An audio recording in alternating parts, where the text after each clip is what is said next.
Welcome to SAM Conversation, a program of South Asia Monitor. We are today going to look at what all connections, new connections that Pakistan has made with more terrorist groups. To discuss this, we have Ms.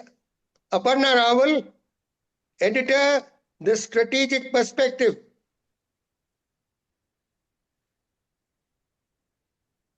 Thank you for having me, sir. Before we get into the recent connections that Pakistan has made with different terrorist groups or outfits, it's important to also remember most of these links that Pakistan is remaking with like the terrorist groups are already existing from a long time ago. Pakistan, since the conception of India and Pakistan, has always resorted to a form of warfare, which has been to exhaust India. If you let me put it this way, that right from the time Pakistan was born in 1947, when their very first war which they launched was launched with, this outsourcing to 25,000 tribals. But of course, with the Pakistan army being there very much. And that has continued, that in 1965 also they made use of tribals. So did they in 1971.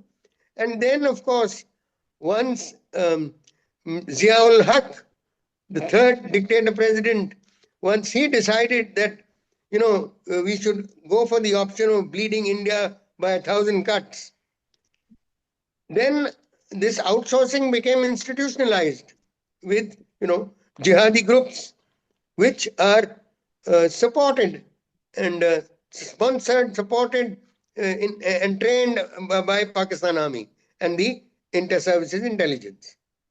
True. So what we understand from the way Pakistan approaches towards India, it's more in form of like an attrition warfare. What they are doing is they're trying to exhaust India by deploying terrorist outfits which are homegrown or even foreign fighters. When we say foreign fighters, we are looking at Al-Qaeda. We know that ISI has a very strong connection with Al-Qaeda because most of its foreign fighters, the operatives, still thrive on the Pakistani soil. And this is also being backed by major networks like the Jaish-e-Mohammed, Lashkar-e-Taiba, Yes. And most of these come together to support one another. Now, because of this attrition warfare that we are seeing, this is also one of the reasons why Pakistan is not succeeding. Because if it was a restricted area that it was trying to target, or if it was trying to target a country with limited resources, maybe it would have been advantageous to Pakistan. Unfortunately, that has not worked. However, Pakistan continues to pump out most of its terror outfits while trying to maintain some kind of deniability. The deniability is that the state doesn't do this. We are doing counterterrorism. However, this is turning out to be very contradictory, given that Pakistan has not even complied with anti-terrorism law, which was one of the main conditions that FATF had given Pakistan to be removed from the grey list in 2022. Hence, India is going to push a dossier which will ask FATF to re-enlist Pakistan back on the grey list. So when we are looking, yes. After this recent launch of Operation Sindoor, which is now, it's been a month now, since it was launched. And it's had some very, very, major effect of the targeting that has been achieved by Indian Army, Navy, and particularly Air Force, Indian Army and Air Force, has been very, very debilitating on Pakistan's armed forces. However, I do not see and though India may have destroyed 9 terrorist camps, there are still a number of thousands of terrorists up and about. And I don't expect Pakistan Army or the ISI, or for that matter, the state, the Pakistani state, to sever their connections with these jihadi groups. Yes, that is the likelihood of how things will be, because as long as Pakistan exists, its modus Yes, operandi has. yes. In now, I'm looking forward for you to bring out whether there are going to be, or whether there already are some new connections. There are If some you, new connections, but Pakistan is trying to rekindle old reconnections too, because initially the problem with Pakistan has been it thrives on pushing out proxy wars through these outfits. It yes, works with a certain element for some time. As long as the ideologies coincide, it will utilize it. But at some point, these terror outfits also move away from the ISI connection, which we could see also in case of Taliban. Taliban was a creation of Pakistan. US, actually, it's important to mention this. Until 1993, Pakistan was always on the designated terror list by the yes, US. But the moment Pakistan joined the war on terror, now the duplicit nature of Pakistan is this, that it takes the funds from a certain country, pretending that it's doing counterterrorism, while it's siphoning the rest of it towards producing these outfits who are also doing two things at one time. So we saw the creation of Taliban during this time, during the Soviet Afghan war. Taliban moved forward into Afghanistan. They went ahead, fought. Then afterwards, when the Russians withdrew, these people returned back to Pakistan. Since and during this time, now this is important that I'm mentioning some of these old ties, because these old ties are again getting renewed. So it's important to mention these also. There was a group called Sipaha Sabah, that is Sipahi SSP. Sahib, Sipahi Sahib. Sipahi Sabah, yes. The SSP is notable for having madrasas, which had also trained the Mujahideens who went to fight the Afghan war. And interesting enough, when the war was done, when these outfits, when these Taliban Mujahideens, when they returned back to Pakistan, they were rerouted and made to focus on India, Kashmir. And this is how it has continued ever since. Now, what we are seeing recently is that there is a re-emergence of ISKP, Islamic Khorasan in ISIS Khorasan in Pakistan. And there have been reports of the ISI having some kind of an agreement with ISKP. They have been given some kind of a safe haven in Balochistan area, mostly in Mastung, as we have been told. ISKP is a rival group of Taliban. Taliban and Pakistan are no longer getting on good terms because of Afghan refoulement, the whole border No, skirmish. they're on very deadly terms now. Yes. So, and not only that, China also had asked Taliban to ban its relations with TTP. There were reports of even Turkey not being happy. I mean, Tehrik-i-Taliban Pakistan, which has a close affiliation with Taliban Afghanistan. Yes, yes. So because TTP has decided to wage war on Pakistan, Chinese assets are coming under threat. China had requested Taliban to separate itself from TTP. So had Pakistan, but Pakistan hasn't got any strategic depth into Afghanistan, and hence what has happened is it has started giving safe havens to the ISIS Khorasan, who is a rival group of the Taliban. ISIS always wanted to have Afghanistan as a launching pad for jihad and control the monopoly in that region.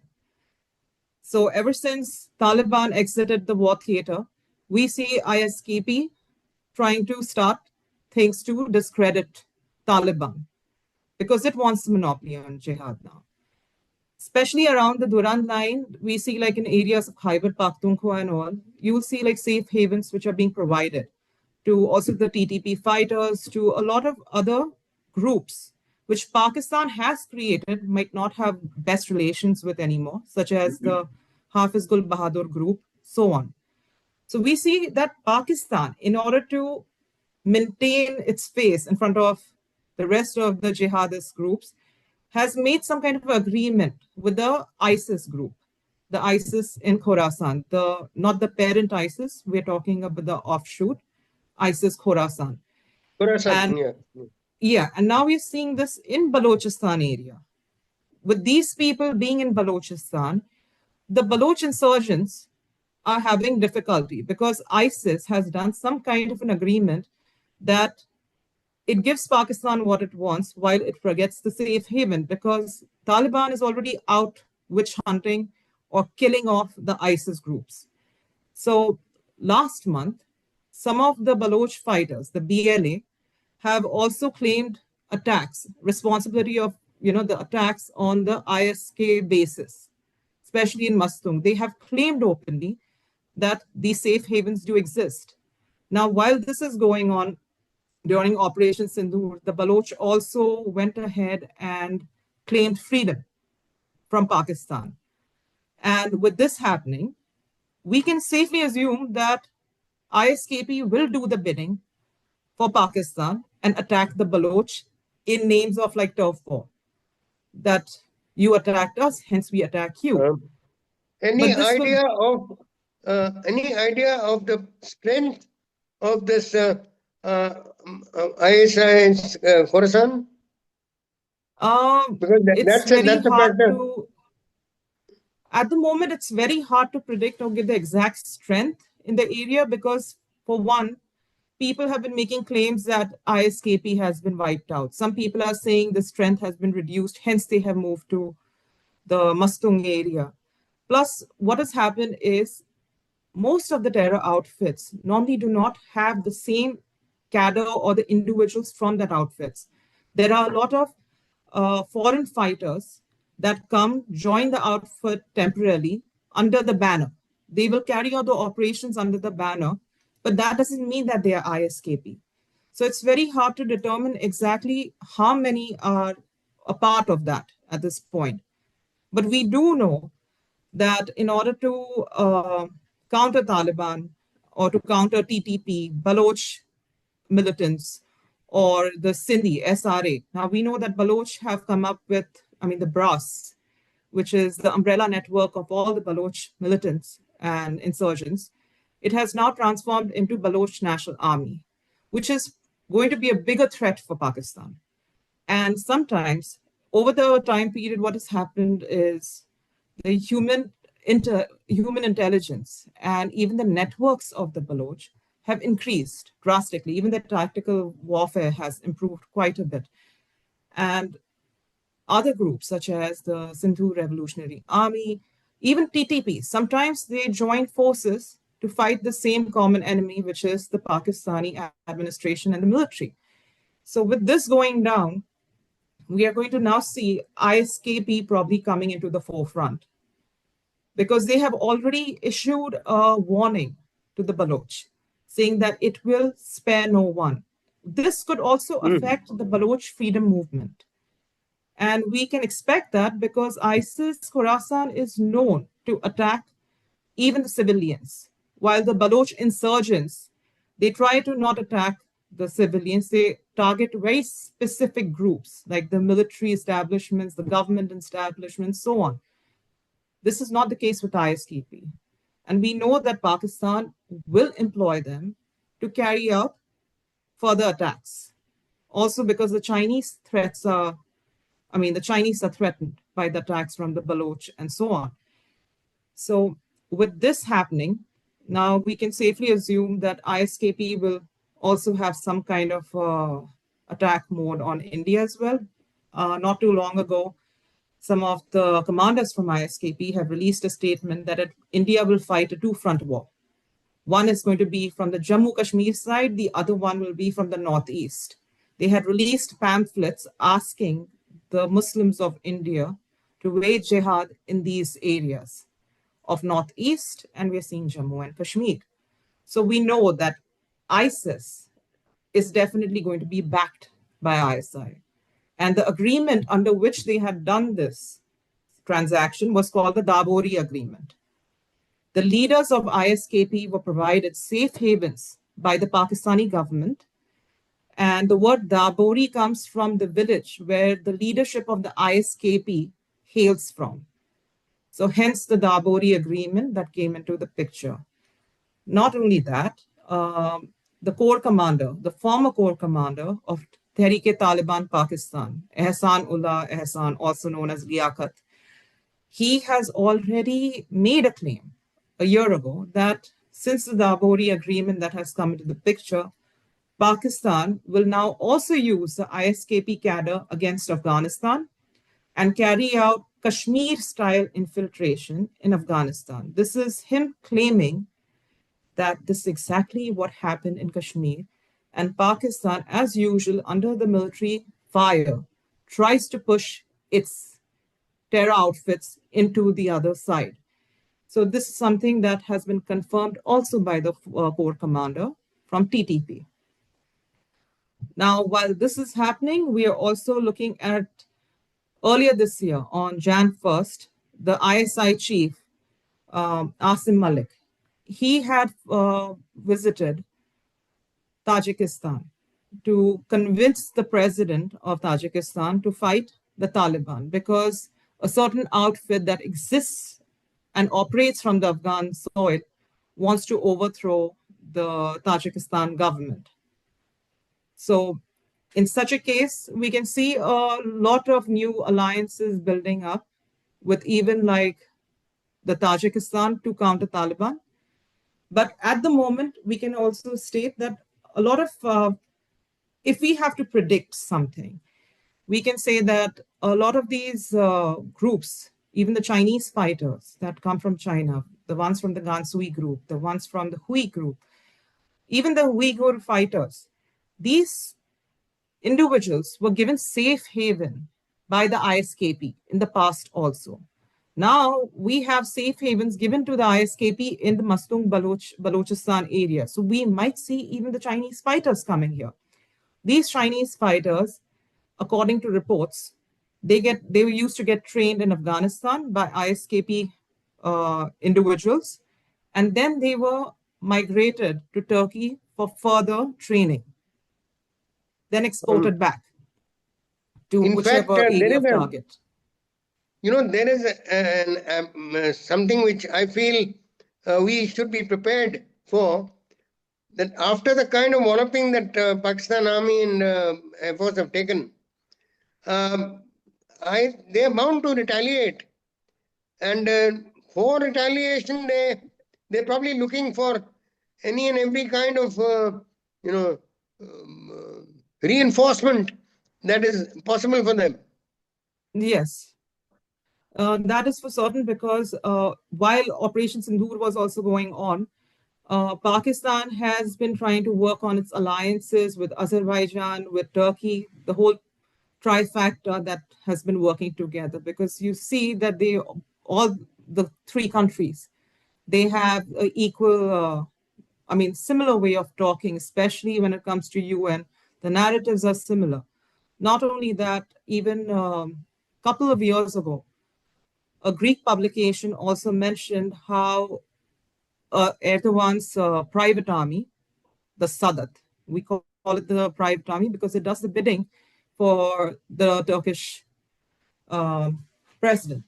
So with this, we know Sadat had a meeting of all the jihadists at one point, and it talked about sending fighters from Syria, its own personal fighters, which were trained during the Syrian war also, to move them from those areas to Pakistan area.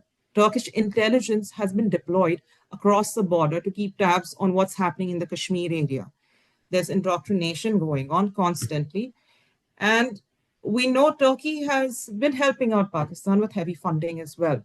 Azerbaijan has also been an equal partner when it comes to supporting Pakistan.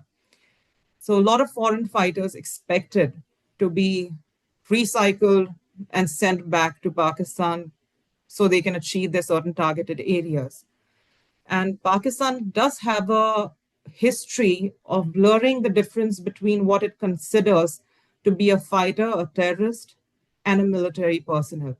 Even in the 1971 war, we had the SSP. They had trained these fighters called the Rajakar fighters, which were utilized in Bangladesh, which were responsible for the genocide of the Bangladeshis. And these personnel were considered to be a part of the Pakistani army. So now the differentiation between who is a terrorist and who is a military personnel, that line has long been forgotten. And with this also going down, now why is it important that India took out these bases, the terror camps, the bases in Operation Sindoor? People think it's just hosting terrorists, but nobody's actually considering the fact, the amount of training and the vast compounds that these camps have. These are not just madrasas, which are indoctrinating people. These are areas which are training fighters.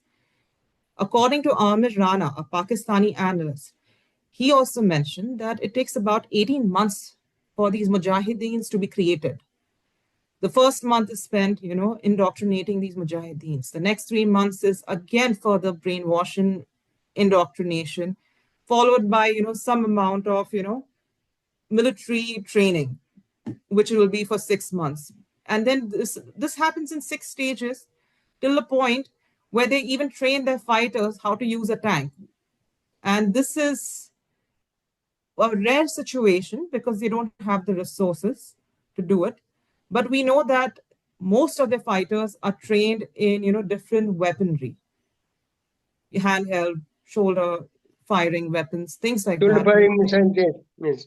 Yes, so it takes about 18 months to do this. And for them to do this in such a vast amount, Imran Khan in 2020 stated that when he went to the US, he openly stated that there were 30,000 to 40,000 terrorists still flying inside Pakistan.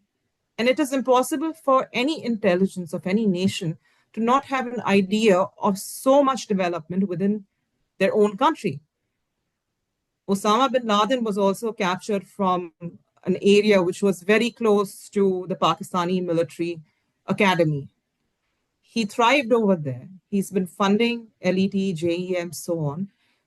It's impossible for all these developments to happen without the knowledge of ISI. And we know that JEM, Lashkar, they're all the products of ISI at the end of the day. In fact, a lot of ISI commanders have been training these groups. I don't see any possibility of any possibility of any activity without the knowledge or the active involvement of the ISI. Yes, the entire doctrine has been based on deniability by using proxy wars. We all know it's a failing state without the money required. So employing some fedayins to carry out attacks is a lot more cheaper than carrying out a full frontal war and being held responsible when your economy is falling.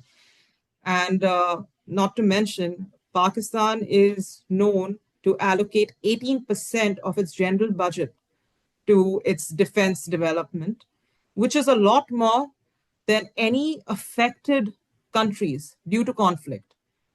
The normal average range would be like 12 to 14% of allocation to the defense budget. But what Pakistan does is it siphons the money that comes in for the development program of the country to the defense budget, which is being indirectly used to sponsor, fund terrorists, and to provide an attack on India. It's not anything to do with the development of the nation. And it is a sinking ship. It's not going to stop. It will align, realign, and reposition itself with the terror outfits to carry out a war, thinking that it will exhaust India because this is one way of, attrition, India better not get exhausted. Simple. India better not get exhausted because we have to ensure that we have our powders. There's enough dry powder with us to deal with Pakistan on the terrorist level and on the borders. There's you can't rule out the possibility. And in any case, as far as China is concerned, China is enemy number one. But it is conveniently, it conveniently uses Pakistan as and when possible, it has been doing so constantly, right? Continuously. Even now it will probably look for more opportunities to do so. Yes, and it's interesting also because China is also one of the countries that blocked the banning of the resistance front Yes, at the UN. yes, yes, When the fact is, the resistance front had openly made a claim, literally after the attack, that it was orchestrated by them. However, the handlers in Pakistan might not have been too happy, and hence they retracted their statement. But the statement was out for everyone to see. And we know it was an offshoot of LET. Plus, which country gives military honors to terrorists? And especially during their funerals are seen, with the yes. terrorists. Because at the end of the day, these same terrorists are nothing but assets of Pakistan, which have been proscribed They by us. they are they are force multipliers for Pakistan. The Yes, Pakistan Army. They're doing Pakistan Army's job. They're force multipliers. They are outsourced, elements, whatever. And their coffins will be covered with the Pakistani with the flag, Pakistani flag. and Yes. and their funeral will be attended by all the senior brass of Pakistan Army. Yeah, very true. That's true. Only, only Because at thing, the end, only thing that remains is they've not been given ranks. You might as well give yes. them ranks also now.